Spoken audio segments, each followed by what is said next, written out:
para mim é de grande curiosidade, que é o que é trabalhar num projeto de um lançamento de um satélite. Num satélite? Ué, é legal de se falar, né? Mas eu tive a oportunidade de estar no lugar certo, né? Então eu passei a minha infância, cresci em São José dos Campos, que é um dos polos tecnológicos que a gente tem no país. Então São José tem o CTA, o ITA, o INPE e tudo mais. Então é uma indústria grande de tecnologia. Então eu comecei a trabalhar já nos anos 2000 nessa área, mas isso é um legado que o Brasil tem lá da década de 80, no governo militar, quando o pessoal investia muito em tecnologia. Então esse projeto que eu trabalhei, que é o projeto Cibers, ele nasceu de uma parceria entre Brasil e China, onde os chineses vieram naquela época para aprender a fazer satélite com o Brasil já dominava essa tecnologia.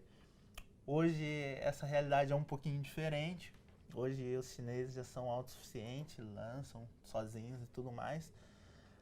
E a gente acabou ficando um pouquinho no tempo com relação a isso, mas eu tive a oportunidade de fazer parte desse projeto, projetando um dos módulos, que é o módulo que recebe e envia comando para a Terra.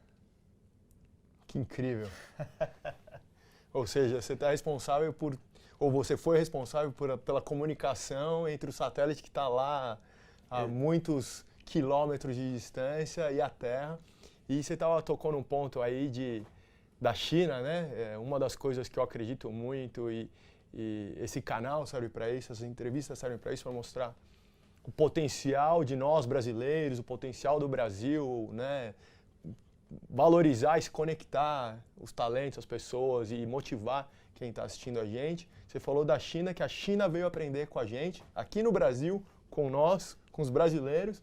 Exatamente. E hoje eles estão lá na frente, ou seja, a gente não tem mais o que ensinar para eles. E se isso é verdade, você imagina um motivo? Cara, eu acho que eu costumo brincar que é o seguinte, o cérebro todo mundo tem. Então, a capacidade de utilizar depende muito do ambiente que é criado.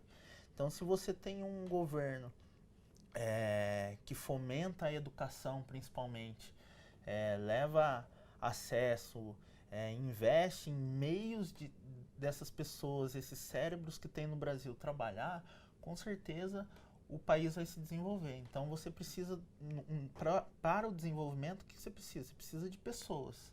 Então, pessoas o Brasil tem. Falta criar um ambiente educacional, um ambiente de desenvolvimento para isso.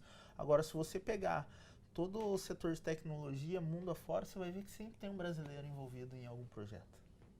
Ou seja, o talento tem, o brasileiro é bom, capaz.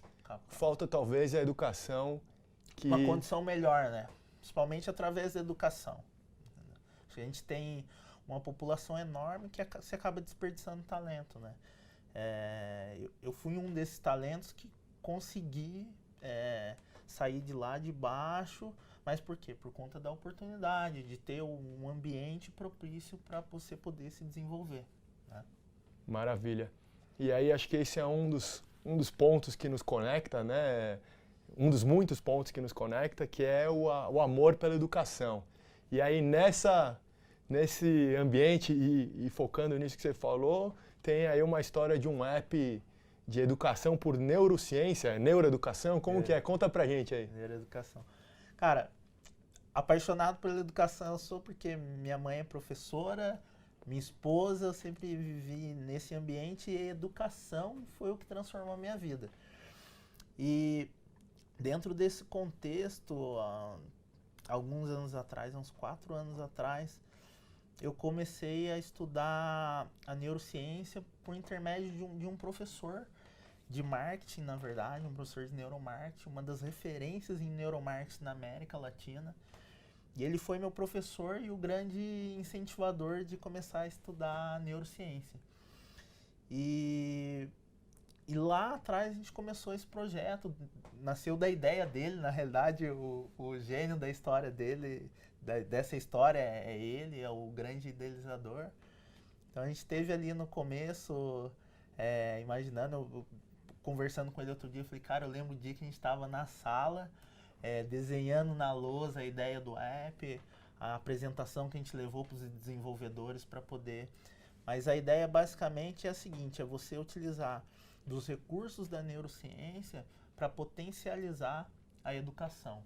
Então a gente tem um modelo diferente de avaliação baseado no estado emocional. Porque o que move você, espectador, são as emoções. Então tudo aquilo que você lembra hoje na sua vida, ele está associado a um momento emocional. Então o pano de fundo do app é esse.